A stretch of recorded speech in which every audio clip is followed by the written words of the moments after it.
If you eat all that, you are not doing much else today. Hey friends, Tim here from the Lancaster Smokehouse. Today we are going to show you how to make our famous onion rings. They have not been on the menu since COVID began, and we have caught a lot of flack for it. There was a reason, I can promise. They took a whole extra employee just to sit there and cook onion rings all day, let alone the prep time to make them. We had to have one, sometimes on a Saturday, 2 or 3 deep fryers dedicated to just making our onion rings. So for the time being, we're gonna show you how to make them at home.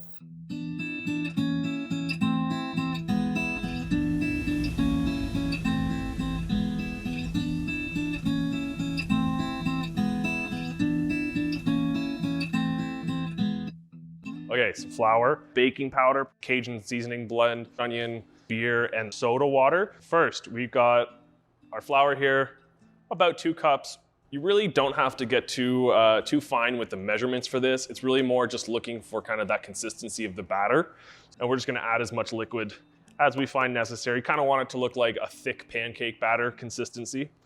We are gonna add just a little bit of baking powder, half a teaspoon, if that. The baking powder is like a leavening agent so that you get that light, crispy onion ring. The natural carbonation more is the beer and the soda water, and then we just add that baking powder to kind of help it along and make sure that everything stays really crispy. Then we've got our Slap Your Mama. I'm just gonna put in 1, 2 teaspoons or so. You could use a Cajun seasoning blend.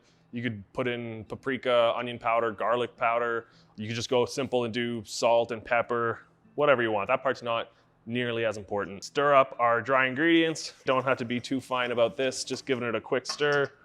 Looking good. And then we'll move on to our wet ingredients, so our beer. So like I said, I haven't really measured this out. We're looking for that consistency, less just straightforward measurements. Whenever you're working with any batters too, kind of the humidity and the weather and the altitude and all that will change how much liquid you need to add or not add. So it's easier to add more liquid. It's hard to take it out or thicken it. So we're just gonna make sure that we don't add too much, and then we can keep adding more as we need to. So I'm gonna add about half of the beer. Mix it up and see where we're at. We're gonna add a little more beer. It's a little thick and pasty. Can't even quite mix it all together yet. You don't have to work out all of the clumps. They'll cook out in the fryer, and it also helps contribute to the texture of the onion rings. It's really, really thick right now. I've used up most of my beer. I'm just gonna add a little bit of soda water. You could do completely beer, you could add completely soda water. If you do it with nothing but beer, it's just a little more expensive, and sometimes the color in the beer might make it darken a little more than you want. So if you use soda water, that's gonna lighten it. And conversely, if you just do soda water, it might look kind of pale when it's fully cooked. So we're gonna add soda water. Again, adding a little bit at a time until we get that right consistency, and I'll show you guys what that consistency looks like. Get that out of there. Okay, we'll go with it. We'll see what happens. It's a real cooking show. Like I said, you don't need to get rid of all the lumps, but we do want to have everything kind of well incorporated, and for the most part, a consistent texture, and we're starting to get there. If it's too thin, the batter's not gonna stick to it when it goes into the oil. If it's too thick, it's just gonna soak up a lot of grease. It's not gonna get like kind of crispy. It's gonna be a little dense. Not the most pleasant to eat. All right, I think that looks pretty good. What about you? This is just one large, you can use Spanish onion, just a white cooking onion, Vidalia onion, and we cut them about a 1/2 inch thick approximately. You can cut them a little thinner at home if you like them a little lighter and more batter and less onion. If you like more onion, less batter, then cut them a little thicker even. But yeah, these are pretty much the cut that we'd be going with at the Lank. So get your onion, toss it in the batter. This pot's pretty small, so I'm probably only going to get maybe 4 in there if I'm lucky. So we got 4 good sized onion rings in there. I got some chopsticks. This is what we use at the restaurant. You could use a spoon or a fork or a knife or anything. This is just what we like to use, just to toss them around in the batter. Mix them up in the batter there nice and good. So you can see that, they're pretty sticky. You can see it's a little lumpy.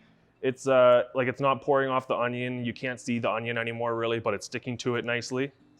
Hey, these might not be so bad.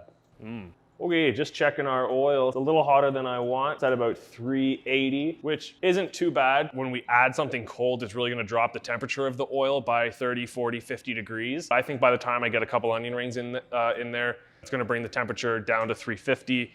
and it'll be perfect and it'll get really nice and crispy. When you're frying anything, you're frying onion rings, French fries, fried chicken, you really need to pay all of your attention to the hot oil because it can be dangerous and really hot. Things can burn quickly. So you want to be really set to go. So we've got our seasoning that we will be using. At the end, you could use salt. We're going to use Slap Your Mama. We've got a sheet pan with some paper towel on it to dry it off, let the grease drip off. And then we've got our plate to present it on. So we're ready to go. So when you're putting it into your oil, don't drop it or it's going to stick to the bottom of your pan. This is why it's nice to have something long, like a chopstick. We just want to hold it in the oil so it kind of floats a little bit. It's kind of started to cook and started to get aerated, and then it lifts itself back up. They're floating nicely. They stick together a little bit. I mean, they're onion rings. They're not supposed to be super fancy. We're just going to check the temp of the oil. Hopefully it's around 350, 360. If it's too hot, you can pull it off the heat or add another onion ring in. If it's too cold, just crank the heat. I'm at about 365, so not bad. I'm happy with that. I'll turn it down a little bit just so it doesn't keep going up, but that's actually a pretty good temperature to fry at. Already starting to get a little bit golden brown. They're nice and crispy already. You got these little crispy bits floating around in there of batter. Those are always tasty little snacks for the cook. So we're gonna kind of leave them. They will take 3 to 5 minutes, depending on how hot your oil is and how fresh your batter is, how big you cut your onions, all those different factors. You're just looking for golden brown. You don't have to worry about the onions inside being perfectly, incredibly cooked. With just the outside's golden brown and crispy, you know it's gonna be delicious. So you can see they're getting nice and golden brown. Some of the edges here, these guys are almost ready to come out. So it's been, what, maybe 3 minutes? And again, it depends on how much oil you have and what temperature you've got it at.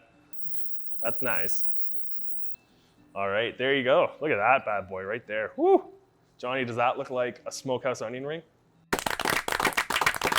So they're a pretty nice color. I would say they're maybe a little kind of on the pale side. Maybe I should have just forgotten about the soda water altogether today and used just the beer. Maybe I should have used the darker beer.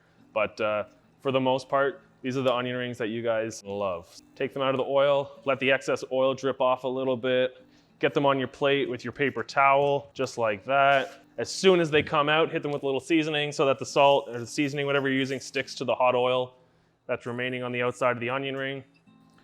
A little hot. Season the other side. Let's plate them up. And there you go. And that's a smokehouse onion ring. Not awful.